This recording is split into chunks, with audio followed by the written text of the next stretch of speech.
बाज लोग ये यजीद की दुश्मनी में और यजीद की आड़ लेकर वो पता क्या करते हैं, वो सारी बनु उमैया पर बकवास करते हैं। हमारी अहले सुन्नत का नजरिया ये है, बनु उमैया के अंदर जो गंदा है मिसले यजीद और मरवान, वो गंदा है, उसका जिक्र हम ना करते हैं ना तुम्हें करने देंगे। समझ आ रही है? कोई उसको अब्बू बनाने की कोशिश ना करे, ना हम उस किसी को बनाने देंगे। समझ आ रही है? लेकिन ये जो 2, 3, 4 या 10 बंदे अगर कोई गंदे हैं जिनका नाम उलमा ने लिखा है, उनको गंदा कहे, बाकी सारे कबीले को गंदा कहने की इजाजत नहीं है। और अगर किसी को यह बात समझ ना आए तो मैं कहता हूं, तू तो कहता है कबीला बनु उमैया ठीक नहीं है, तो हजरत उस्मान गनी तो कबीला बनु उमैया के हैं। और फिर अगली बात, नबी पाक अलैहिस्सलाम ने पहले इनके निकाह में अपनी एक बेटी दी और फिर जब वो फौत होगी तो नबी पाक ने दूसरी बेटी दी। यके बाद दीगरे नबी पाक ने 2 बेटियां इनके निकाह में दी हैं।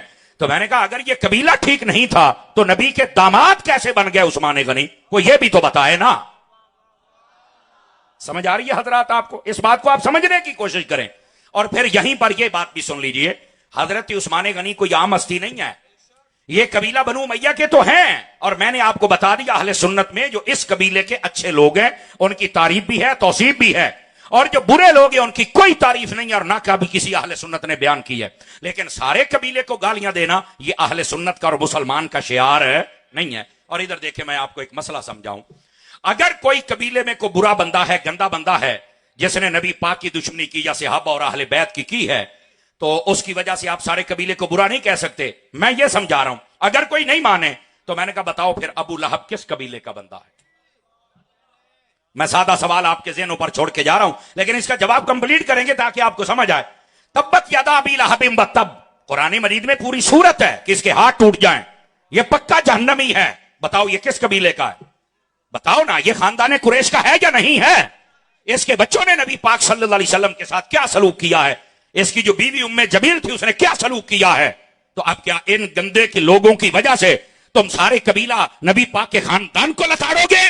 कहा नहीं भाई, ये तो गंदे लोग हैं और गंदे लोगों को हम गंदा कहेंगे, बाकी जो अच्छे हैं उनको हम कुछ नहीं कह सकते। मैंने कहा यही तो समझा रहे हैं, अगर इस कबीले में गंदे को गंदा और अच्छे को अच्छा कहना है तो बनु उमैया में भी गंदे को गंदा कहना है, अच्छे को अच्छा कहना है।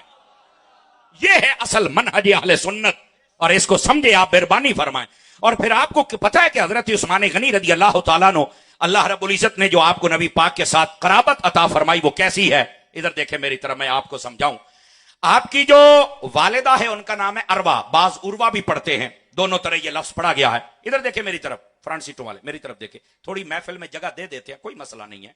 महफिल में जगह देने वाले को भी कहा कि जब जगह ना हो और कोई मुसलमान भाई को जगह दे दे तो उसके लिए भी जन्नत की बशारत है।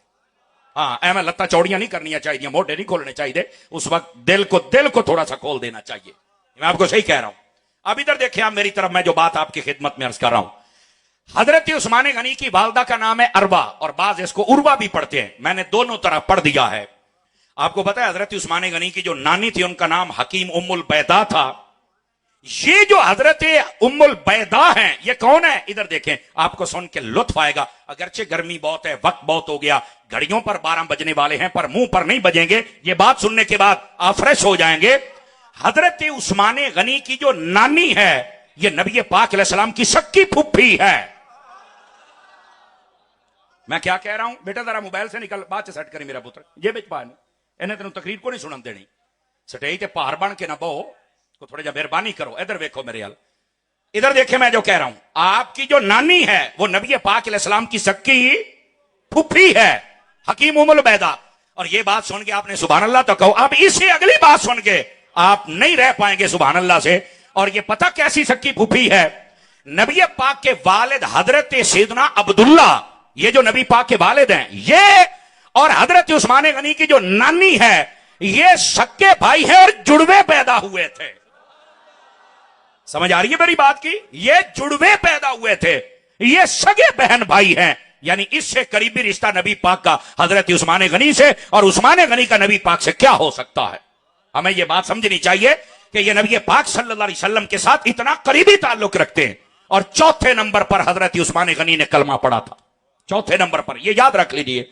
और हजरत उस्मान गनी रज़ी अल्लाह तआला अन्हु ये वही हस्ती हैं कि जिन्होंने अपनी बीवी के साथ इस्लाम के लिए हिजरत फरमाई। और याद रखें, फरमाया कि ये अल्लाह के नबी थे एक, जिन्होंने पहले हिजरत फरमाई थी, और उसके बाद नबी के ये सहाबी हैं जिन्होंने उस सुन्नत पर अमल करते हुए अपनी बीवी के साथ इस्लाम के लिए हिजरत फरमाई। ये हजरत उस्मान गनी रदी अल्लाह तआला अन्हु आपका खानदानी पसे मंजर है।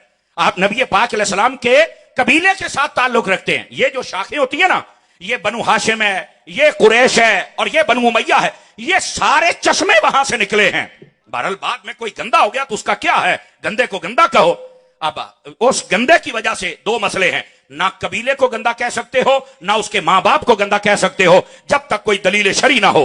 जिस तरह के हजरत नूह अलैहिस्सलाम का बेटा किनान काफिर हो गया, तो अब उस गंदे बेटे की वजह से हजरत नूह अलैहिस्सलाम पर कोई बंदा बात नहीं कर सकता, और यह भी नहीं कह सकता कि ए जरा पुत्र सी ना नूह अलैहिस्सलाम दा इन्हें घरों सीखिया सी। आजकल जब कोई यजीद को गंदा कहता ना, मैं कहना रज के कह, लेकिन ए गंद ना बक, कहते ना यजीद ने सारा कोई घरों सीखिया सी। मैं कहना ये बेगैरती ना कर, ये बेगैरती ना कर, ना अपने लिए जहन्नम का गड़ा खोद और ना लोगों के ईमान बर्बाद कर। ये घर से नहीं सीखा। तो मैंने कहा तुम जो बहनों भाइयों से लड़ते हो, तुसी भी घरों सीखिया।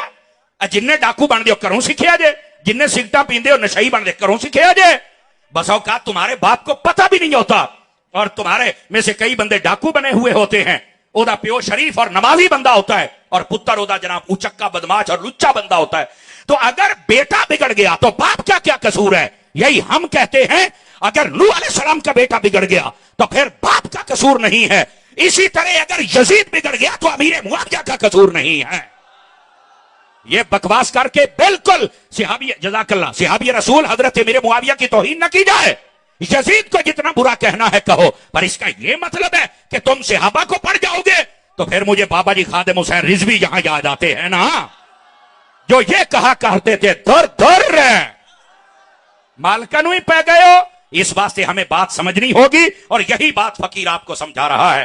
बैठ जा, नीचे हो जाए, नीचे हो जाए, बैठ जाए जरा। अजीदाने गिरामी, अब इस मसले को आप समझने की कोशिश करें कि जो मैं बात अर्ज कर रहा हूं, किसी गंदे बंदे की वजह से ना उसके मां बाप को कुछ कहा जा सकता है, ना ही उनके कबीले को कुछ कहा जा सकता है। और आज लोग बड़ी अजीब और गरीब बातें, और ऐसी नेक महाफिल में आते रहोगे तो तुम्हारी इस्लाह होती रहेगी। ठीक है, यह पहली बात। और हजरत उस्मान गनी का खानदानी तारुफ और पसे मंजर वो मैंने आपकी खिदमत में अर्ज किया। अब जरा आगे चले ताकि बात आपकी खिदमत में मैं अर्ज कर सकूं। हजरत उस्मान गनी रदी अल्लाह तआला अन्हु, आप इतने जलीलुल कद्र और अजीमुल मर्तबत हस्ती हैं। नबी पाक सल्लल्लाहु अलैहि वसल्लम से कई मर्तबा हजरत उस्मान गनी ने जन्नत को खरीदा है। किसको खरीदा है? और आप ये जो सखावत किया करते थे, इसका जिक्र अल्लाह ने कुरान मजीद में कई मकामात पर फरमाया। अल्लज़ीना युनफ़िक़ूना बिल्लैलि वन्नहार सिर्रन व अलानिया, ये जो फरमाया कि जो अल्लाह की राह में अपना माल खैरात करते हैं, लोगों के सामने भी छुप कर भी, उलमा फरमाते हैं कि यह आयत हजरत उस्मान गनी के हक में नाज़िल हुई। और आपकी सखावत का हाल पता क्या है? अगर थके नहीं तो सुनाऊं आप हजरात को, यह सिर्फ इशारा दे रहा हूं और फिर इसका नतीजा भी आपके सामने रखूंगा। हजरत उस्मान गनी रदी अल्लाह तआला का हाल यह था कि नबी पाक के पास एक मर्तबा एक शख्स आया, तो उसने आके कहा जी मैं गरीब हूं, मुझे कुछ अता किया जाए। तो नबी पाक ने फरमाया फुलां गली में जाओ, वहां उस्मान का घर है, तो उसे जाकर कहो कि मुझे हजूर ने भेजा है तो कुछ अता किया जाए। अब बड़े ध्यान से सुनने वाली, मोबाइल से निकल कर सुनेंगे तो आपको फौरन समझ आ जाएगा। वो बंदा हजरत शाह साहब जब उनकी गली में पहुंचा ना, तो घर से आवाज आ रही। मैंने दो तरह के अल्फाज पढ़े, दोनों बताता हूं। एक में यह था कि हंडिया पकी है, इसमें नमक इतना ज्यादा क्यों, इतनी फजूल खर्ची क्यों हो रही है। और फकीर बाहर सुन के वो कहने लगा भी मैनू नबी पाक ने इत्थे घलिया, ये तो पहलो लूण तो लड़ते पे ने, ये मैनू की देंगे। और दूसरी रिवायत जिसको ज्यादा उलमा ने लिखा है, तवज्जो है जी सब हजरात की, वो ये है कि जब वो हजरत उस्मान गनी के दरवाजे पर पहुंचा ना, तो आगे से आवाज आ रही थी कि सारी रात चराग जलता रहा है और तुमने चराग बुझाया क्यों नहीं है? चराग बुझा देते तो इतना खर्चा तो ना होता। तो वो बाहर खड़ा होकर सोचने लग पिया भाई कली वो वट पई होवे तो सारी रात बालदी रहिंदी तो किन्ना कु तेल बल गया होना है। ते ए जेड़े तेल तो अपनी बेगम नूं समझाते ते लड़ते खलोते ने, ते मैनू की देणगे? खैर उसने कहा मुझे नबी पाक ने भेजा है, मैं आखिर दस्तक तो देता हूं ना। उसने दस्तक दी, हजरत उस्मान गनी बाहर आए। तो कहा जी आप तो अजनबी लगते हैं, कैसे आना हुआ? कहा जी मुझे नबी पाक ने भेजा है और मैं हाजतमंद हूं, और कहा उस्मान के पास जाके यही अल्फाज कह दो। तो कहा अच्छा नबी पाक ने भेजा है? जी हाँ। फरमाया एक मिनट खलो मी जरा, बेटे को मोबाइल से निकालो, सूफी को इधर आके चाक पाके तकरीर सुन पुत्र, टिल्ला पिया बैठा है, इधर देखे मेरी तरफ, निकल आए आप, जाग जाएं। तो वो जब घर गए ना हजरत उस्मान गनी, तो 3 थैलियां अशरफियों की उठा के ला, 3 थैलियां। अब उसमें 1000 थे, लाख थे, खुदा बेहतर जाने। लाके तो उस फकीर को थमा दिए। जब उस फकीर को दे दिए तो ना इंज एना नूं वेखदा ते इंज भी वेखदा, इंज भी वेखदा ते इंज भी वेखदा। वो आपने आख्या की होया यार, एडा परेशान होके वेखण दे हैं। उन्हें आख्या सरकार है तो तुहाडी पर्सनल गल, पर मैं सुन लईए इजाजत होवे ते सवाल कर लवां दिल दी तसल्ली वास्ते। तो हजरत उस्मान गनी ने कहा हाँ आप पूछिए क्या मसला है। तो कहने लगे जब मैं आया तो आप अपनी बीवी से ये बात कहकर झगड़ रहे थे कि सारी रात दीवा बालदा रहते, बड़ा खर्चा हो गया। वो सरकारों कितना खर्चा हो गया। मेरे दिल में तो ये था कि जेडे दीवे है तो एक दूसरे समझा रहे हैं, इन्हें मैनू की देना है। लेकिन मैं जब पैसे देख रहा हूं तो मैं हैरान हो रहा हूं कि ये वही बंदा है जो चिराग से लड़ रहा था। तो उधर तो आप चिराग नहीं जलाने देते और इधर आप 3 थैलियां दे रहे हैं, तो इसकी वजह क्या है। फरमाया ओ मेरा मामला है, ये रब दा मामला है। अपने मामले में मैं फजूल खर्ची नहीं करता, और जब मामला रब रसूल का आ जाए तो फिर मैं गिनता नहीं हूं। और कहा जब मैं नहीं गिनता तो रब ने भी मुझे कभी गिन के नहीं दिया, मैं बेहिसाब लौटाता हूं और अल्लाह भी मुझे बिला हिसाब अता फरमा देता। ये है हजरत उस्मान गनी रदी अल्लाह तआला। जज़ाकल्लाह। तवज्जो है मेरे अजीज भाइयों की कि नहीं है। तो इस वास्ते हजरत उस्मान गनी को और मैंने कहा था नतीजा भी अर्ज करूंगा, इजाजत हो तो अर्ज करूं। अच्छा, ये सहाबा कराम का जो अमल था ये सिर्फ नबी पाक की मौजूदगी में नहीं था, पर्दा करने के बाद भी उनका अमल ऐसे ही बरकरार रहा। अगर आप यही बात नूरुल अब्सार को उठा के देखें तो आपको ये बात उसके अंदर लिखी हुई मिल जाएगी। हुआ ये हजरत सैयदना फारूक आजम रज़ी अल्लाह अन्हु का जमाना था, और ज्यादा उलमा ने लिखा है कि हजरत सिद्दीक अकबर का जमाना था, और ये नूरुल अब्सार में सिद्दीक अकबर के जमाने की बात है। लेकिन बाद में फारूक आजम का जिक्र, इसलिए दयानतन मैंने दोनों बातें बतला दी। तो जो मेरे बेटे साइड पे हो जाओ, साइड पे हो जाओ बेटे, काके साइड पे हो जाओ यार, वो पिछले ना मुश्किल होंगी पई है, थोड़ा मेहरबानी मेहरबानी, बहुत शुक्रिया आपका। अब जरा मेरी तरफ देखें, मैं आपकी वकालत भी कर रहा हूं और साथ बात भी समझा रहा हूं। होता मेरे लिए मुश्किल है, लेकिन चूंकि मैं बात समझा रहा हूं, समझा सकता हूं, अगर आप इजाजत मरहमत फरमाएं तो। गिरामी का दरजरा। अब हुआ क्या, हजरत सिद्दीक अकबर का जमाना था और कहत आ गया, रिस्क बजाहिर खत्म हो गया। लोग आए हजरत सैयदना अबू बकर सिद्दीक के पास और आके कहने लगे कि हजूर रिस्क खत्म हो गया है, आप हुक्मरान है तो कोई इंतजाम कीजिए। उलमा ने लिखा है इसी जगह पर कि यह हजरत अबू बकर सिद्दीक की करामत थी। आपने कहा शाम तक सब्र करो, अल्लाह ताला तुम्हारा शाम को इंतजाम फरमा देगा। यह हजरत अबू बकर सिद्दीक ने फरमाया। अब जब शाम हुई तो क्या हुआ, हजरत उस्मान गनी का काफिला आया जिसमें 300 ऊंट का जिक्र भी है, 700 का भी जिक्र है और 1000 ऊंट का भी जिक्र है। अच्छा, इतने ऊंट आए मदीना के अंदर, और जब पता चला कि हजरत उस्मान गनी के हैं तो जितने लोग थे उन सब ने अपने अपने कपड़े उठा लिए और चल पड़े उस हजरत उस्मान गनी के घर की जानिब। उन्हें पता था आखिर सखी है, आखिर गनी है, इन्होंने तो बांटना ही बांटना है, ऐसे मौके को तो ये तलाश करते रहते हैं। अब हुआ क्या, हजरत उस्मान गनी को जब पता चला मेरा काफिला आ गया है तो आपने ऐलान किया कि जल्दी जल्दी इसको मंडी में ले जाओ, आज मैं बेचूंगा।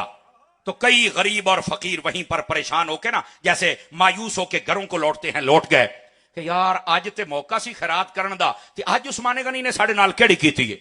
खैर, कईयों ने कहा नहीं देखे होता क्या है, और वहां पर जितने आड़तीये थे और जितने मंडियों वाले पैसे वाले वो भी आ गए। अब आए तो क्या हुआ, हजरत उस्मान गनी को कहते हैं बेचना है। फरमाया इसीलिए तो मैं लेके आया हूं मंडी में, आओ खरीदो। तो उन्होंने कहा ये 300 ऊंट हैं, तो बताओ कितना मुनाफा लोगे। आपने फरमाया तुम क्या दोगे। तो वो सारे 3-4 बंदे मिलकर ना कहने लगे कि हमने 300 ऊंटों को 600 ऊंटों का पैसा देके खरीदना है, और इसके ऊपर जितना गल्ला है वो हमारा, फिर हम जैसे मर्जी बेचें। हजरत उस्मान गनी ने कहा ये तो बहुत थोड़ा है, बताओ। तवज्जो है ना, गर्मी का मुझे एहसास है, लेकिन आप अपना ज़हन मेरी तरफ रखिए बस। मैंने कहा थोड़ी क्या बताओ। तो उन्होंने फिर 2-4 बंदे और मिलाए, तो चलो मिल के बिजनेसमैन जरा खरीदे। उन्होंने कहा 300 ऊंट है तो 600 के पैसे, चलो हम 900 ऊंटों के पैसे देते हैं, यानी 2 गुना ज्यादा रेट लगा दिया, तो अब हमें दे दो। फरमाया ये भी बहुत कम है, थोड़ा जा और बताओ। परेशान होने कहा ये तो हमारी हैसियत में तो इतना है, चलो खैर मशवरा करते हैं। फिर उन्होंने मशवरा किया, लेकिन सब ने यह कहा कि हम ना 1000 ऊंटों के पैसे दे सकते हैं, इससे ज्यादा नहीं। अगर आप ये बेचना चाहते हो हमें बेच दे, वरना आपकी मर्जी। फरमाया नहीं, मैं इतने में नहीं देना चाहता, मुझसे अगर तुमने खरीदना तो रेट बनाना पड़ेगा। तो एक ताजिर ये कहने लगा फिर तुमसे कोई नहीं खरीदेगा। फरमाया मेरे पास एक खरीदार है। गौर से सुनिए, मेरे पास एक खरीदार है। तो उन्होंने कहा वो कितना मुनाफा देगा? उसने कहा एक दाने के बदले 700 दानों का मुझे नफा देगा, और अगर वो चाहे तो इससे भी ज्यादा दे। उन्होंने कहा वो कौन है? फरमाया वो मेरा रब है। चले जाओ ताजरों, आज मैं तुम्हें बेचना नहीं चाहता, और फकीरों लाइन बना लो और अपने गल्ले भर के ले जाओ, मैंने अपने रब से सौदा कर लिया है। मैंने अपने रब से सौदा कर लिया है। यह है हजरत उस्मान गनी रदी अल्लाह तआला। लेकिन रुकिए, मैंने अर्ज किया था कि यह तो है आपकी गिना, आपकी सखावत, लेकिन यहां पर इसका नतीजा क्या है? नतीजा यह है, और यह बड़ी सुनने वाली बात है अगर मैं समझा पाया। रियादुन नदरा उठा के देखें, इसी वाक़े किताब ये लिखा हुआ है। फरमाया उस रात एक सहाबी को नबी पाक अलैहि सलाम का दीदार हुआ। जब नबी पाक अलैहि सलाम की जियारत हुई ना, तवज्जो भाई, फ्रंट सीटों वाले सारे मेरे भाई भी, बेटा इधर देखें, आपके लिए बात कर रहा हूं। नबी पाक की जब जियारत हुई ना, तो किस अंदाज में नबी पाक ने उजला नया सूट पहना हुआ, बड़ा खूबसूरत जन्नती पोशाक, और उसके बाद आपने जो मुबारक नालैन पहनी है ना, उनके तस्मों से भी नूर निकल रहा है। उनके तस्मों से भी नूर निकल रहा है, और आपने वो पहना हुआ है, और पहनने के बाद आप लगता है जैसे तैयारी के लिए कहीं जा रहे हैं। तो आपसे उस सहाबी ने जिसने ख्वाब में देखा, या रसूल अल्लाह सल्लल्लाहु अलैहि वसल्लम, आज लगता है आप कहीं तैयारी करके जा रहे हैं और इतने खुश हैं, हुजूर कहां जा रहे हैं? फरमाया मेरे उस्मान ने सखावत की है, अल्लाह ने कबूल करके जन्नत में हूरों से निकाह किया है, मैं उस निकाह में शिरकत के लिए जा रहा। समझ आ रही है हजरात के? कोई नहीं आ रही? यह है नतीजा, यह है रिजल्ट हजरत उस्मान गनी रज़ी अल्लाह तआला अन्हु आपकी सखावत का। तो इस वास्ते हमें समझना चाहिए, हम सिर्फ जिक्र करके चले जाते हैं, हम सबक नहीं हासिल करते। हजरत उस्मान गनी की सखावत से सबक हासिल कीजिए। जो जो ऐसा करता है अल्लाह तबारक व तआला माल में भी बरकत अता करता है, और अल्लाह ताला फिर जन्नत में उसके चर्चे भी फरमा देता है। तो बात समझ आई? कोई नहीं आई आप हजरात को? यह है हजरत उस्मान गनी रज़ी अल्लाह तआला अन्हु। अच्छा, सिर्फ यहां तक बात नहीं है, मैं एक बात अगर और ना करूं तो मुझे मजा नहीं आएगा। किताब का नाम है जामिउल मुअज्जज़ात, उसके अंदर यह बात मौजूद है। सुना दूं भाई फ्रंट सीटों वालों, अगर आप तवज्जो करें तो। अब सुनिए किताब के अंदर क्या लिखा है। हुआ यह कि एक दिन हजरत उस्मान गनी गए नबी पाक अलैहिस्सलाम की खिदमत में और कहा, या रसूल अल्लाह सल्लल्लाहु अलैहि वसल्लम, मैं अपने घर में आपकी दावत करना चाहता हूं। मेरा बेटा फिर मोबाइल में है, बेटा इधर देखो प्लीज, नाराज ना हो, मुझे नजर आ जाता है, मेरे सेंसर बड़े तेज ने, मैं क्लास बह के पढ़ाता रहा, तो मैं पूरे 9 साल बह के पढ़ता रहा, तो हिफज 3 साल बाद मैंने पूरे 12 साल बनते ने। तवज्जो नहीं फरमाई आप हजरात ने? तो मेरे सेंसर जरा काम कर जाते हैं, मेरे हाल पर मेरे बड़ा अच्छा सुन रहे हो, और मैं भी कोशिश कर रहा हूं टेक के तुम्हें तो गल समझ आ जाए। तकरीर का मकसद ही ये होता है, अल्लाह आपका भला फरमाए, जज़ाकल्लाह, अल्लाह बरकत। हाथ भी थल्ले करो ना, ओ मालूम होंदा भी पता नहीं, ओ जनाब अली ओ ट्रेन रोकते पे ने, हाथ भी थल्ले करो। मैं खुद बड़ा बड़ा दरवेश हाँ, मैं बड़े बड़े दरवेश ही कीते ने जनाब। तो ये बहुत अच्छा बच्चा है, अल्लाह ने बरकत अता फरमाए। जरा सुभान अल्लाह फरमाएंगे प्यार के साथ? मैंने पहले भी कहा, ना भी कहें तो तकरीर में आती है, मसला ही कोई नहीं, लेकिन बात मेरी सुन ले। हजरत उस्मान गनी गए नबी पाक अलैहिस्सलाम की खिदमत में और चल के कहने लगे, मेरे आका मैं आपकी दावत करना चाहता हूं। नबी पाक ने फरमाया, उस्मान हम आपकी दावत कबूल करेंगे, और दावत कबूल करना नबी पाक की सुन्नत है। अगर शरीयत तुम्हें इजाजत दे, शरीयत मना न करे, तो किसी भी मुसलमान की दावत हो तो कबूल करनी चाहिए, बगैर लालच के होनी चाहिए। आजकल दावतां भी लालच वालियां होंदियां ने ना, अगर लालच से हट के रब की रजा के लिए हो तो बिल्कुल दावत देनी भी चाहिए और दावत कबूल भी करनी चाहिए। अब हुआ क्या, नबी पाक ने फरमाया आएंगे, हजूर फुलान दिन आपने आना है और मैं आपको आके लेके जाऊंगा। हाँ जी बिल्कुल ठीक है। हजरत उस्मान गनी आए ना, तो कहा या रसूल अल्लाह, जितने आपके गुलाम साथ है इनको भी साथ ले लो, मेरे घर जाना है। सारे मेरे जितने भाई बैठे ना, गौर करना, आगे रबीउल अव्वल आ रहा है ना, तो लोग हमें ताना देते हैं, हजरत शाह साहब हमें ताना देते हैं, अब तुसी बड़ा खर्चा कर दे हो, महफिलों ते खर्चा, लंगर ते खर्चा, मौलवियों नूं पैसे दिंदे उत्तों सिट दे हो। ते मैं कहा जिन्हों जिन्हों दर्द है जरा गौर दे नाल सुने, आ सुने जरा अगे की हुंदा पिया है। हजरत उस्मान गनी नबी पाक के पीछे पीछे चल रहे हैं और पीछे गिनती कर 1 2 3 4 5। हजरत अलीउल मुर्तजा, चूंकि हम जुल्फ भी थे ना, समझ आई ना, तो आप करीब हुए और करीब आके कहा, उस्मान कादी गिनती गिन दे पे हो? काश के मैं समझा पाया आपको तो मजा आएगा। फरमान लगे यार मेरी ख्वाहिश ही कि अगर नबी पाक मेरी दावत कबूल करके मेरे घर रहो ना तो एक एक कदम के बदले एक एक गुलाम आजाद करांगा। तो मैं नबी पाक सल्लल्लाहु अलैहि वसल्लम के कदम गिर रहा हूं कि हुजूर मेरे घर आए और मैं उतने गुलाम आजाद करूं। अब जरा सारे हजरात सांगला इलवा लो, जज़ाकल्लाह। तुम तो शेर अहले सुन्नत के शहर में रहने वाले हो और अब शेरों वाली जरा गूंज भी आनी चाहिए। सानू कहंदे हो नबी ते खर्चा करना चाहिए या नहीं करना चाहिए? ये उस्माने गनी नू पूछना करना चाहिए कि नहीं करना चाहिए? नबी पाक सल्लल्लाहु अलैहि वसल्लम देखो ना, नबी पाक, अब मैं इसको खतीबाना लहजे में कहूं, नबी की आमद उस्मान के पास हो जाए तो वो इतना खर्चा करते हैं, जब नबी की आमद दुनिया में हो जाए तो आशिकाने मुस्तफा खर्चा क्यों ना करें? तो खर्चा करने में कोई मसला नहीं है। नबी की आमद की खुशियां गुलाम मनाते आए हैं। ये दुश्मन है जिनको जलन होती है। हम तो गुलामों की बात कर रहे हैं ना। जज़ाकल्लाह। लौड़ी हजरत उस्मान गनी रज़ी अल्लाह तआला अन्हु, थके तो नहीं है मेरे भाई, और से सुनिए। हजरत उस्मान गनी रज़ी अल्लाह तआला अन्हु, आप घर तक जब पहुंचे ना, वो 100 कदम थे, वो 200 थे, वो 500 थे।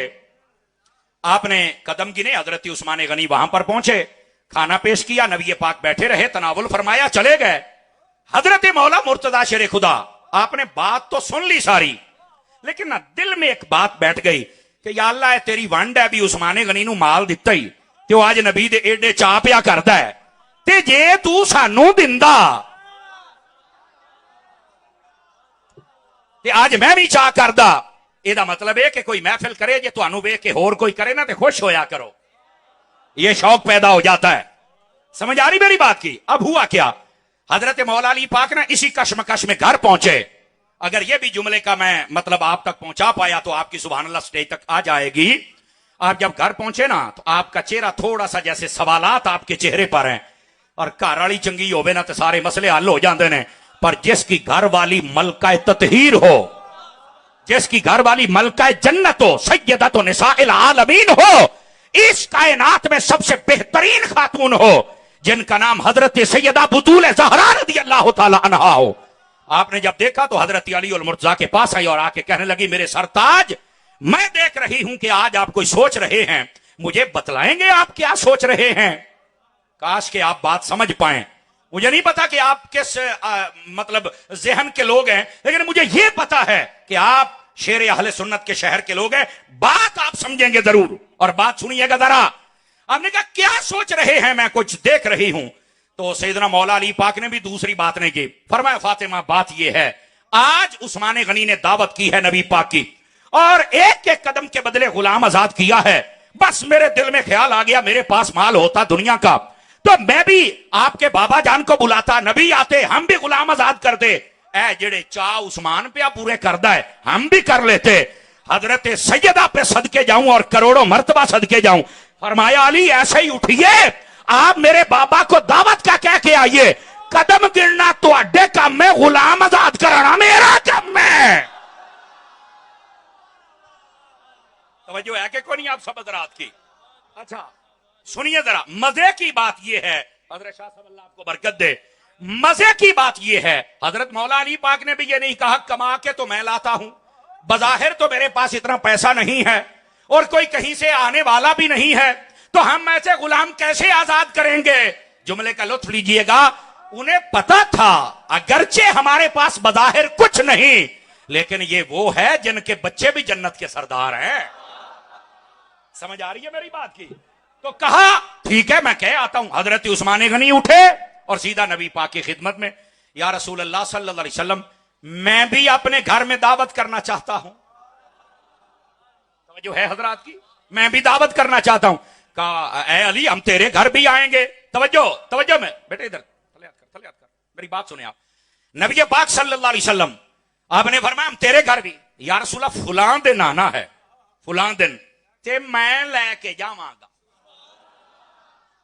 फुलां दिन आना है, मैं लेके जावांगा। क्या ठीक हो गया जी? आप ना उस वक्त आए जब हजरत उस्मान गनी भी बैठे हुए थे। आपने फरमाया, या रसूल अल्लाह, आ जाओ मेरे घर, सारे गुलाम भी नाल ले आओ। सैयदा पाक ने कहा, जाओ वक्त हो गया, आप लेके। अच्छा, मौला अली ने पूछा ही नहीं, रोटियां कित्थों आनी ने, पकाना कित्थों है, की करना है? मुख्तसर जो था वो पेश कर दिया और खुद नबी पाक के पास आ गए। या रसूल अल्लाह, मेरे घर में दावत है, आप जब वहां पहुंचे ना, जामिउल मोजज़ात वाला लिखता है, जब नबी पाक पहुंचे, सैयदा कायनात ने जितना खाना रोटियां थी वो पेश की, और खाना उधर दे के कहा कि मेरे बाबा जान को कहिए तकसीम कीजिए और खाएं, ये दावत है। और खुद मुसल्ले पर सर सजदे में रख दिया और रोने लग पड़ी और कहा, बारी ताला, उस्मान को तूने माल दिया है, ये तेरी रजा है, और हमें बज़ाहिर दुनिया का थोड़ा माल दिया, ये भी तेरी रजा है, हम राजी हैं। पर मेरे शौहर की ख्वाहिश थी कि जिस तरह उस्मान गनी ने गुलाम आजाद किए हैं, वैसे ही मेरे सर के ताज मौला अली भी आजाद करें। पर हमारे पास बज़ाहिर सबब नहीं, वादा मैंने कर लिया है, खाना खाया जा रहा है, बाद में ऐलान करना है कि हमने इतने गुलाम आजाद किए, बारी ताला को मेहरबानी कर, अभी आपका सर सजदे में था, अल्लाह ने जिब्राइल को भेजा कि मुस्तफा जाने रहमत से कहो, अपनी जबान से ऐलान करें कि उस्मान गनी ने जब दावत की थी, एक एक कदम के बदले एक गुलाम आजाद किया था, सैयदा के घर आए हो, एक एक कदम के बदले एक हजार जहन्नमी को आजाद करके हमने जन्नत अता फरमा दी।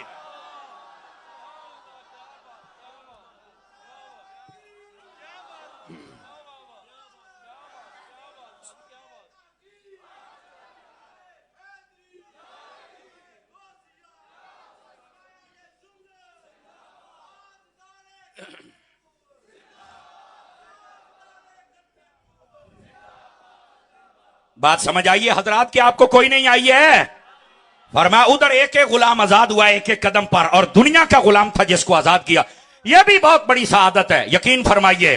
लेकिन फरमाया, सैयदा तूने सजदा किया है, सैयदा तूने दुआ मांगी है, महबूबे पाक की तरफ वही भेजी गई, अपनी बेटी को कहिए सार उठाए, एक एक कदम जो आप उठा के आए हैं उसके सदके में एक एक हजार जहन्नमी को आजाद करके हमने जन्नती बना दिया। समझ आ रही है मेरे अजीजों को कि कोई नहीं आ रही? तो ये अगर देखा जाए तो ये नबी पाक के प्यारे गुलाम उस्मान गनी की भी शान है और मौला अली की भी शान है। और फिर क्या सैयदा का मकाम है, ये तो हम सबको समझ जाना चाहिए ना। अल्लाह उनका सदका हमारी दुनिया और आखिरत बेहतर फरमा दे। तो मैं अर्ज ये कर रहा हूं, हजरत उस्मान गनी रदी अल्लाह तआला अन्हु, आप अल्लाह की राह में इतना खैरात करते हैं, बल्कि सहाबा किराम अलैहिम रिदवान, आपने नबी पाक अलैहिस्सलाम से सुना, मेरे आका ने फरमाया, मन हफरा बीरा रूमता फलाहुल जन्ना, फरमाया जिस बंदे ने बीरे रूमा खरीद लिया और उसको वक्फ कर दिया, मैं मुस्तफा ऐलान करता हूं उसको जन्नत अल्लाह अता करेगा। और फरमाया मन जहज़ जैसल उसरा, और फरमाया जिसने जंगे तबूक पर जा, उसको जैसे उसरा कहते हैं, उसकी तैयारी करवा दी मुसलमानों की, फरमाया मैं मोहम्मद कहता हूं फलाहुल जन्ना, उसके लिए जन्नत है। और सहाबा पता क्या कहा करते थे, ओ लोगों, नबी ने तो ऐलान किया था जो रूमा का कुआं खरीदेगा वो भी जन्नती है, और जो बंदा जैसे उसरा को तैयार करेगा वो भी जन्नती है। और पता है ये दोनों काम किसने किए थे? ये दोनों काम उस्मान गनी ने फरमाए थे। समझ आ रही? दोनों काम किसने किए थे? उस्मान गनी ने फरमाए थे। तो सहाबा इकराम कहते हैं 2 मरतबा जबान मुस्तफा से जन्नत को खरीदा है। कितनी मरतबा? 2 मरतबा। और सुनिए, नबी पाक सल्लल्लाहु अलैहि वसल्लम, ये सिर्फ मैंने मुफ्ती अहमद यार खान नईमी को जब पढ़ा ना, तो आपने फरमाया 2 मरतबा नहीं, फरमाया टोटल 9 मौके बनते हैं। आए ओ सदके जामा साडी सुनिया दी कौम, टोटल कितने मौके बनते हैं? 9 मौके बनते हैं। फरमाया जिन मौकों पर उस्मान गनी ने जुबाने रिसालत से जन्नत को खरीदा हुआ है, 9 मौके बनते हैं। और बाज उलमा ने इससे ज्यादा की तादाद भी लिखी हुई है, यह भी ज़हन नशीन रहे। लेकिन जो बात आपकी खिदमत में कह रहा हूं, यह हजरत उस्मान गनी रदी अल्लाह तआला अन्हु, ये नबी पाक अलैहिस्सलाम के दोहरे दामाद थे, और ये किताबुल फजाइल के अंदर इस बात को लिखा है। यकीन फरमाइए, अगर मैं समझा पाया तो आपको मजा आएगा। नबी पाक सल्लल्लाहु अलैहि वसल्लम ने फरमाया कि मैंने जो उस्मान गनी से अपनी बेटियों का निकाह किया है, फरमाइए अल्लाह ने मेरी तरफ वही फरमाई है। यह पता क्यों आपको समझा रहा हूं? हमारे बस औकात कुछ नकीब और कुछ खतीब कहते हैं कि हजरत सैयदा कायनात का निकाह जब मौला अली से हुआ था ना, तो यह वही के जरिए हुआ था। तो मैंने कहा मेरा बेटा अपना इल्म मुकम्मल करो, थोड़ा सा मुताला करो। सैयदा कायनात का जब निकाह हुआ था तो वो भी वही के जरिए मौला अली से हुआ, और नबी पाक अलैहिस्सलाम की 2 बेटियां उम्मे कलसूम और रुकैया जब इनका निकाह उस्मान गनी से हुआ तो यह भी वही के जरिए से हुआ था। और अगली बात, इस बात पर मैंने कहना नहीं है, सिर्फ आपके चेहरे चेक करने हैं। यह जो रिवायत है ना कि नबी पाक ने फरमाया कि उस्मान गनी से मैंने जो अपनी बेटियों का निकाह किया है वह वही के जरिए किया। पता है इस हदीस को रिवायत करने वाले बंदे का नाम क्या है? खुद मौला अली शेर खुदा। इसलिए मैंने कहा था मैं रोक के आपको बताऊंगा ताकि आप समझें। हजरत मौला अली खुद बयान करते हैं कि उस्मान गनी रज़ी अल्लाह तआला अन्हु आपका जो निकाह नबी की बेटियों से यके बाद दिगरे हुआ, फरमाइए वही के जरिए से हुआ है। और रिवायत करने वाले का नाम मौला अली शेर खुदा मुश्किल कुशा। और फिर यही तो वजह है, अगली भी सुनिए। नबी पाक की ये दो मुबारक नूरजादियां शहजादियां जब हजरत उस्मान गनी के निकाह में आई तो आपको जुन्नूरैन कहा जाने लगा। और आपको पता है ये जुन्नूरैन का लकब लोगों को बताया किसने था? ये वैसे तो नबी पाक सल्लल्लाहु अलैहि वसल्लम ने बताया कि ये उस्मान जुन्नूरैन है, लेकिन भाईजान नबी पाक से सुनकर उम्मत को किसने बताया? उस हस्ती का नाम मौला मुर्तजा शेर खुदा मुश्किल कुशा है। ये हजरत अली ने सुनकर बताया। और आपने फरमाया, मैंने नबी पाक को ये फरमाते सुना, युसम्मा फिस समाइ राबिआति जुन्नूरैन, चौथे आसमान के जो फरिश्ते हैं उस्मान को जुन्नूरैन कहते हैं। ये हजरत मौला अली खुद बयान कर रहे हैं। तो यहां पर ये मसला समाप्त कर लीजिए। नबी पाक अलैहिस्सलाम की जो नूरजादियां शहजादियां हैं वो हैं 4। कितनी हैं? आवाज कमजोरों वाली, मैंने एक मसला समझाना। कितनी हैं? और 3 आपके शहजादे। हजरत शाह साहब आपकी तवज्जो, रिजवी साहब आपकी, और जितने उलमा बैठे हैं मैं सबकी तवज्जो चाहता हूं। नबी पाक की 4 शहजादियां हैं। आजकल बाज फितना परवर कहते हैं नबी की एक बेटी हम बाकियों को नहीं मानते। तो मैं क्या असी कड़ा तेन मुसलमान मानने हैं? सदके जावा केस्टा सुन के चुप होना ले ऐदा नहीं। इस गल वजन में हम उसको मुसलमान मानते ही नहीं, बल्कि मुसलमान थे तो असी बंदा भी नहीं मानते। काश के आप गोडे छाड़ो पुत्र, सीधा होके बे काका, ये महफिल का हुस्न होता है। मैं दोबारा फिर दोहरा रहा हूं, हम ऐसे बंदे को ना मुसलमान मानते हैं ना बंदा मानते हैं। और मैं अगली बात, इधर देखो ये कैमरे लगे हुए हैं, हमारा काम है हक को वाजे करके जाना और लोगों के दिलों में जो फितने फसाद हैं उनको दूर करके जाना। और सुनिए, और आपको पता है मेरी तरबियत दावत इस्लामी से है, मैं हजरत अत्तार का मुरीद हूं। हमने अकीदे के मामले में कभी डंडी नहीं मारी, कभी मुनाफकत और मुदाहनत नहीं की, बात खुल के बयान करते हैं। अगर किसी को दर्द होती तो अपनी दर्द का इलाज करा भाई। हाँ, हम इंतशारी नहीं, हम अत्तारी हैं। लेकिन मसला तुम्हें बता के जाएंगे। नबी पाक की कितनी नूरजादियां हैं? जो इनकार करे हम उसको मानते। और अगली बात लिख लो मेरी बात, इतने कैमरे लगे हैं, मैं आखिरी सामत आई अपनी गाल का जिम्मेदार हूं। आखिरी सामत आई। मैं मिर्जे जेलमी की तरह यह नहीं कहता कि क्यामत ताई टाइम है, यह मैं नहीं कहता, क्योंकि क्यामत ताई टाइम अल्लाह ने सिर्फ शैतान नु दिता है। या शैतान नु दिता है तो या ओदे मुंडे मिर्जे जेलमी नु दिता है। और ये भी ये तिंगीदा बनया बैठा है। देखो मैं सही कह रहा हूं, अब ये कुरानी नुक्ता है। अल्लाह ने क्यामत ताई टाइम शैतान नु दिता है या फिर ओदा मुंडा दावा करदा पिया है। इंसान को टाइम ओदे मरण तक ही होता है। बस मैं आखिरी सांसों तक जिम्मेदार हूं इस बात का जो कह रहा हूं। आप किसी भी मकतबा फिक्र की किताबें उठा लें, जितनी पुरानी हैं, वो सुनियों की हूं, वाबियों की, शियों की, देवबंदियों की, किसी की उठा लें, एक नहीं मदों ने बामा खड़ियां करके हजरत शाह साहब की मौजूदगी में कह रहा हूं, मुझे कसम है रब्बे काबा की, तमाम मसलकों के लोगों ने लिखा है नबी पाक की 4 शहजादियां। किसी ने इस बात का इनकार नहीं किया। जाओ मेरा चैलेंज है। हालांकि आप सुनते रहते तकरीरें, मैं चैलेंज बहुत कम करता हूं, बहुत कम करता हूं, लेकिन इस मौजू पर मैं कह रहा हूं कोई मकतबा फिक्र, उसके बड़ों की आप किताबें उठा लें, कोई बड़ी किताब, मैं उसमें साबित करूंगा कि नबी पाक की 4 बेटियां उन्होंने खुद लिखा हुआ है। ये आज रोकने वाले आ गए वो जिन्होंने अपना अब्बा नहीं लभदा पिया। तुसी गल्लां करोगे और फिर जब हम थोड़ा रेंज टैट करते हैं फिर चीखते हो।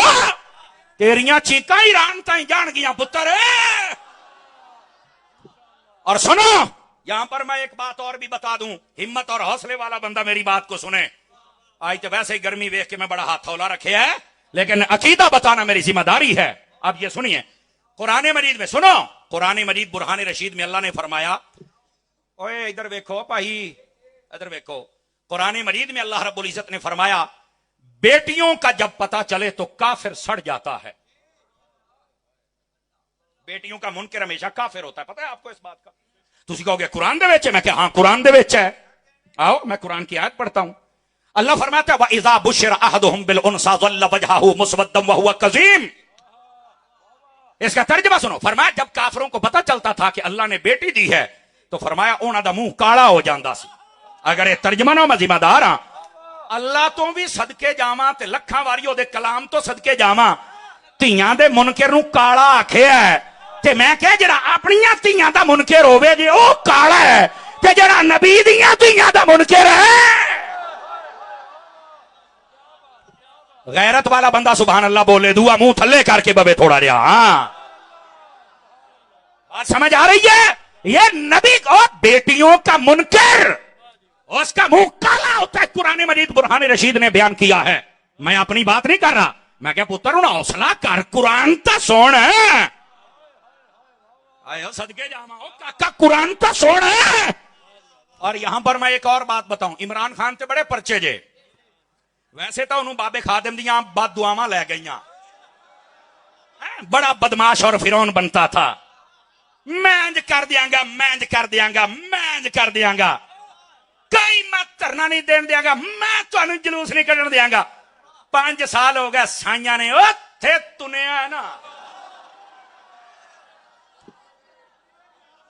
देखो मैं बाबा जी की जमात का बंदा नहीं हूं ना, मेरे पास कोहदा है, मैनू सियासत आउंदी नहीं तो ना मैं इस पासे गया, लेकिन हम मुदाहनत नहीं करते, गल हक करने आ। तो ये जनाब अली बड़े उलमा पे पर्चे और सादात की तौहीन और मस्जिदें खाली और बड़ी बदमाशी की। हमने कहा था फिरौन ना बन, ए तैनू जेड़ा ने कच्छां च वजाखियां दित्तियां ने जदों खिचियां ना ते तेरा बताऊं वाला मुंह कोई नहीं रहना। इनू समझ नहीं सी आउंदी, साइयां ने खिंचिया ते आओ पिया जे 2 साल हो गया दालां पींदा पिया जे। समझ आ रही है?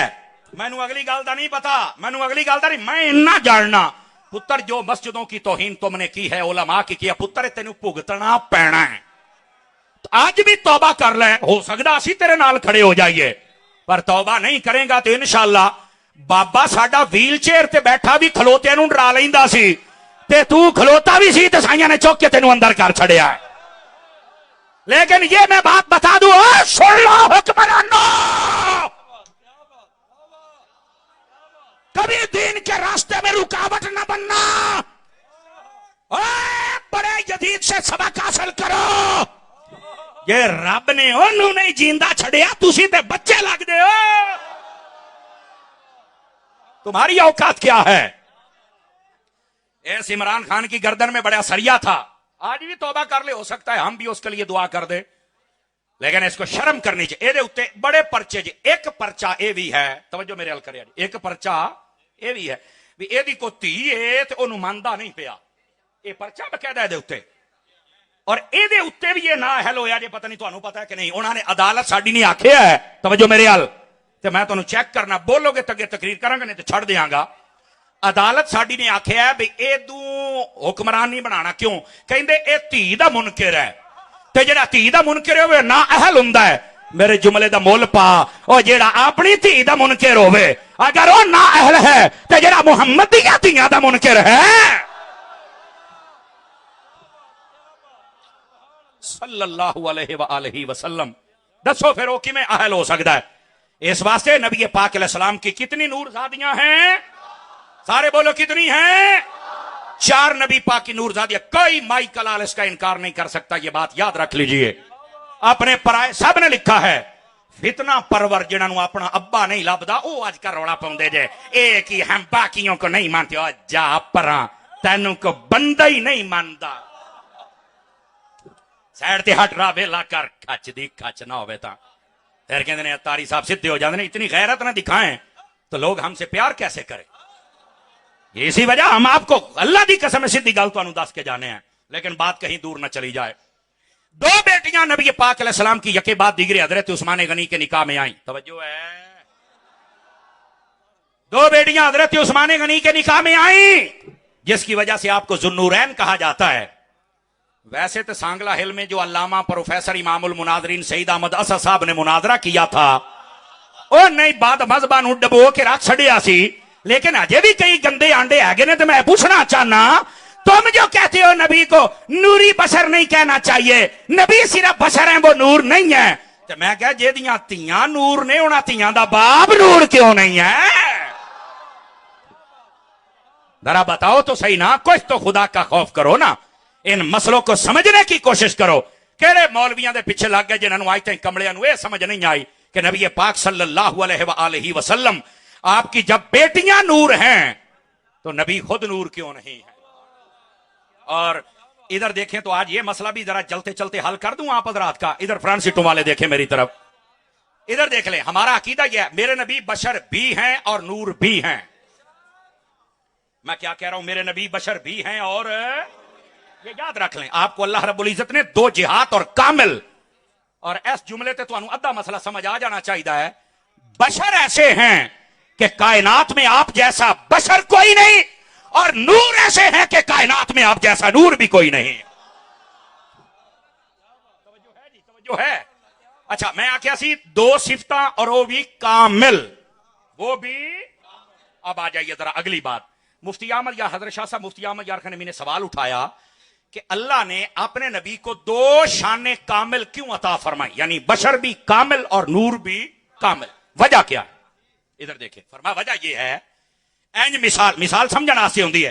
फ्रंट सीट में सारे मेरी तरफ देखे बेटा, इधर देखो, इधर देखो। फरमा एक दर्जा है मखलूक का। किसका है? सारे भरा समझ लो, जड़े एम ही परेशान रही नूर बशर की मसला है, आज सुन लो। एक दर्जा है मखलूक का, एक दर्जा है खालिक का, बीच में अल्लाह ने रखा है मोहम्मद मुस्तफा की जात को, और दो जिहाद अता की हैं। उसकी वजह क्या है? तवज्जो मेरी तरफ। फरमाया अल्लाह ने दो जिहतें इसलिए दी हैं, जब रब से कुछ लेना है तो नूर गालिब होता है, जब उम्मत को कुछ देना है तो बशरियत गालिब होती है। तवज्जो है हजरात आपकी के कोई नहीं? मैं इस पर एक एक मिसाल भी देना चाहता हूं ताकि आपको मसला समझ आ जाए। नबी पाक अलैहिस्सलाम मेराज पर जा रहे हैं, मालिक बिन सासा वाली हदीस आप बुखारी शरीफ उठा के देखें, इधर देखें मेरी तरफ। आका करीम अलैहिस्सलाम का सीना अक़दस शक हुआ, आपका दिले अनवर कल्बे अथर मुबारक निकाला गया, सोने का एक थाल जन्नत से लाया गया, उसमें रखा गया, जमजम के कुएं पे चल के धोया गया। ये नबी पाक सल्लल्लाहु अलैहि वसल्लम मेराज की रात सफर शुरू होने से पहले यह काम हुआ। अच्छा, नबी पाक अलैहिस्सलाम ने दो बातें फरमाई। अगर मैं बात कर रहा हूं तो जरा समझने की कोई नहीं मेरे बेटे, बात सुने, आप मेरी बात सुने। नबी पाक सल्लल्लाहु अलैहि वसल्लम आपने फरमाया वला वजइन वला दमिन। तर्जुमा सुनिए, फरमाया ये सब कुछ हुआ लेकिन ना मुझे दर्द हुआ ना मेरा खून निकला। तमाम अहले सुन्नत के अलावा जितने मौलवी मुनकिर हैं, मेरा उनसे सवाल है, नबी पाक अगर बशर थे तो खून क्यों नहीं निकला? तवज्जो है जी? खून निकलना चाहिए था या नहीं, मुझे बताइए जरा। कहंदा ए तो मैनू नहीं पता। मैं क्या पता हुंदा ते सुननी ना हुंदा। अब ये होगी पहली बात। रुके रुके रुके रुके, मैं जरा अगली बात करके तुम पहले थोड़ी हैरान तक करिए ना, फिर नतीजा फिर देंगे ना जी। यही मेरे नबी हैं और ओहद के मैदान में हैं, और एक कंकर आके आपके होंठ मुबारक पे लगता है और दांत का एक जर्रा शहीद हो जाता है। समझ आ रही मेरी बात? बात कहता है पूरा दांत मुबारक नबी पाक दा शहीद होया, गलत बात है, झूठ है। दांत मुबारक की एक नोक शहीद हुई, और वो भी इसलिए कि जाहिरी तौर पर इस्लाम के लिए अपनी जान पेश करना भी हजूर की सुन्नत बन जाए, ये इस बात से हुआ था। वरना अल्लाह ने फरमाया वल्लाहु यासिमुका मिनन नास, ऐ हबीब हम लोगों से बचाएंगे, लोग तुम्हें कत्ल नहीं कर सकेंगे। तो देखो कोई कत्ल नहीं कर सकेगा, लेकिन इतना कट जरूर लगा ताकि उम्मती में जज्बा पैदा हो जाए कि जो मेरे नबी ने इस्लाम वास्ते खून कटवा लिया तो मेरा निकल गया तो की हो जाएगा। यह सिर्फ जज्बा देना था। अब मेराज की रात जब मेरे नबी जा रहे हैं, सीना शक हो रहा है और खून नहीं निकला। तवज्जो है जी? और जब ओहद के मैदान में छोटा सा कंकर लगता है और नबी पाक के खून का कतरा निकल आता है। अब ये क्या है? कहंदा ए तो नहीं मैनू पता। मैं कहूं रहा तेन दसा, ए तो तेन दसन वास्ते गल छड़ी है। ये जो मैंने बात की है ना, नबी कामिल बशर भी हैं और कामिल नूर, ये उसकी वजाहत है। और मैंने कहा जब रब से कुछ लेना है तो नूरानियत गालिब होती है, फिर बशरियत गालिब नहीं होती। और जब हमें कुछ देना होता तो फिर बशरियत गालिब होती, फिर नूरानियत नहीं। मेराज की रात रब से लेने जा रहे थे तो नूरानियत गालिब थी, वहां खून निकला कोई नहीं। और जब मैदान ओहद में थे, उम्मत को शहादत का जज्बा दे रहे थे, वहां खून निकल आया, चूंकि बशरियत गालिब थी। अल्लाह ने ये दोनों चीजें इसलिए अता की हैं ताकि रब से ले भी सके और उम्मत को दे भी सके। लेकिन एक फर्क और भी सुनिए, शेर अहले सुन्नत के शहर में रहने वालों, तवज्जो है हजरात, तो सुना दूं आपको। मैं अहले सटे की तवज्जो चाहता हूं और ए वेख्या जाए, अल्लाह करके तुसी एक अद्धा मिनट तवज्जो कर ली तो मसला हल हो जाना। मुफ्ती अहमद यार कहते हैं सिर्फ ये वजह नहीं है, इधर सिर्फ ये वजह नहीं है कि दो जिहतें अता कर दी भी, जब अल्लाह से कुछ लेना है तो नूर गालिब है और जब हमें कुछ देना है तो बशरियत गालिब है। फरमाया अल्लाह ने एक और गल भी दस छड़िए जे समझ आ जाए था, और यही आले सुन्नत का अकीदा है। फरमा अल्लाह ने हबीब को दरमियान में रखा है इसलिए लोकां नूं दसिया भी ना खुदा समझिया जे ते ना अपने वर्गा समझिया जे। समझ आ रही है कोई नहीं आ रही है? ना खुदा समझिया जे ते ना अल्लाह का। अगर मैं समझा पाया तो तुहाडे अद्धे तो ज्यादा मसला हल हो जाना चाहिए। समझ आ रही मेरी बात की? लोग कहते साडे वर्गा, और मैं कहा जा काम कर। और मैं आज आपको बतलाऊं, इधर देखिए हजरत शाह साहब बेटे, आप सीरत की किताबें पढ़ के देखे ना, ये जेडे साड़ी उंगलियां दे पोरे ने ना, पोरे, ये अहले इलम तो इलावा तुसी कई पहली मर्तबा सुनोगे, नबी पाक के ऐसे उंगलियों के पोरे नहीं थे, पुर गोश्त थे। ये कई पहली मर्तबा सुनेंगे, हालांकि ये शेख मुहक्किक जैसों ने भी लिखा हुआ है, लेकिन साड़ी कौम बस। और दूसरी बात, नबी पाक के जो मुबारक कदम थे, जैसे हमारा ये कदम है, ये जो लगता है खास निशान बन जाता है।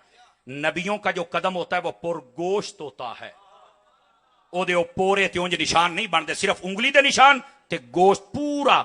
अगर आपको नहीं समझ आई तो आप मकाम इब्राहिम को देख लेना, खाने काबे के अंदर जो है उसके ऊपर जो हजरत इब्राहिम के कदमों का निशान है बिल्कुल सीधा सीधा लगा हुआ है। और ऐसे गल है, जितने कुफारे कुरैश थे ना, वो जब उन कदमों को देखते और साथ में नबी जहां कदम रखते उनको देखते, कलमा नहीं सन पढ़ते पर कलियां कहते सन यार है ही सच्चा। मानते नहीं सी, कदमों के निशान देख के कहते है सच्चा।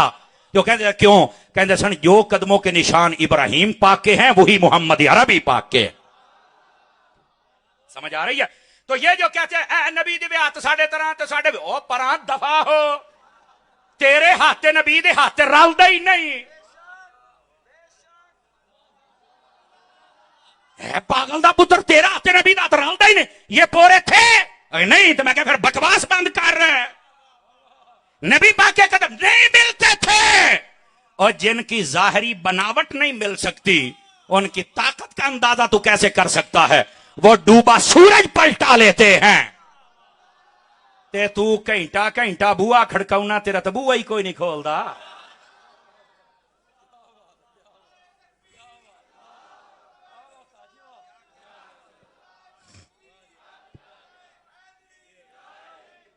बैठ जा भी, बैठ जा, पा लिया बैठ जा, बैठ जाइए। आप जरा इस बात को समझेंगे आप हजरात? हाँ इन पा दो, मलंग नू पा दो, कोई ऐसी गल नहीं। अगे आ जा यार, तू ये शार्ट आ साडे गल च पाउन लगा तो अपने च पा ला। हाँ बोलो जरा सुभान अल्लाह प्यार दे नाल। इधर देखे मेरे भाई, इधर इधर बैठो बैठो मेरे बच्चे, जरा बात को समझिएगा। और मैं बात को इख्तिताम की तरफ लेके आ रहा हूं ताकि बात जो थी मकसद की समझ आ गई। गर्मी भी शदीद है, ते घंटा भी पूरा हो गया है। नहीं तेन तेन है ही कोई नहीं, तू आके करना इतने तेन लगे पता। अल्लाह दे बंदे हो वेची, बस कर। मेरा मीटर जिले शार्ट होया ना तो फिर वेखी यार जहान दे कमले अगे सामने बैठाउंदे हो। बोलिए यार सुभान अल्लाह जरा प्यार के साथ। साडे मसलकां नूं कमले तो मलंग लैके खा गए, यकीन अल्लाह ते करो, मजाक तो अलावा। इधर देखे मेरी तरफ, मैं आपको बात समझा रहा हूं।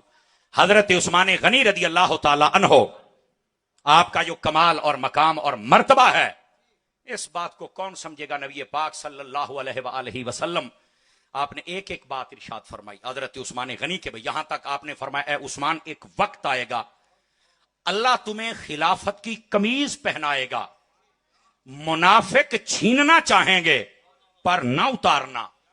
पता चलिया पहलियां दी खिलाफत ठीक है, ताई ते उस्मान ताई गल पहुंची है। और फिर मेरे नबी को यह भी पता था कि कमीज छीनने की कोशिश की जाएगी, पर उस्मान कभी उतारने, और हजरत उस्मान गनी ने फिर वैसा ही किया। हजरत उस्मान गनी रजी अल्लाह तआला अन्हु आपकी शहादत का सबब पता क्या बना, यह भी हदीस सुन लीजिए ताकि मसला हल हो जाए। ध्यान के साथ बात सुनना। हजरत उस्मान गनी आप तशरीफ फरमा थे मदीना शहर में, और मिस्र का एक काफिला आया और उनके अंदर एक नौजवान था और बड़ी तेज बातें करता था। आजकल जरा तुसी कहते हो ना मिर्जा बड़ी बक बक करता है, तो इनू डाकदा क्यों कोई नहीं। मैं कहा जिन्होंने पालिया है उन्होंने पाले ये इस वास्ते भी सवेर तो शाम तक तू भौंकना आ, उन्हें पालिया ही था है। हाँ हाँ, उन्हें पालिया ही था है, ता ही ते बने होया है कमरे दे। हालांकि मैं वेलो कुत्ता नहीं आख्या, मैं वैसे कह रहा बने है, नहीं तो जो फरमा रहा है बस इन्हें भौंकना ही है। भौंकदा कौन है, नतीजे तो तुसी आप अपड़ना है। अगर वह कोई चमचा बैठा तो जरा गौर करे। इधर देखिए, हजरत उस्मान गनी रज़ी अल्लाह तआला अन्हु आपके पास वो काफिला आया, तो उन्होंने ना हजरत उस्मान गनी दा मदीने में पूछा किथे ने। उन्होंने आख्या भी करीब बस्ती में गए हैं। उन्होंने को सबर कोई ना होया तो वो ना पीछे टुर पे हजरत उस्मान गनी के पास। हजरत उस्मान गनी को अच्छा नहीं लगा, पर मैं अगर तुसी आए हो तो झट मदीने ठहर जो, मैं आउंदा ही पिया ना, मगर ही तुर पे हो। तो उन्होंने दे विच जिहड़ा मुंडा सी ना कहण लगा नहीं जी साडा शरी मसला सी तां आए हां।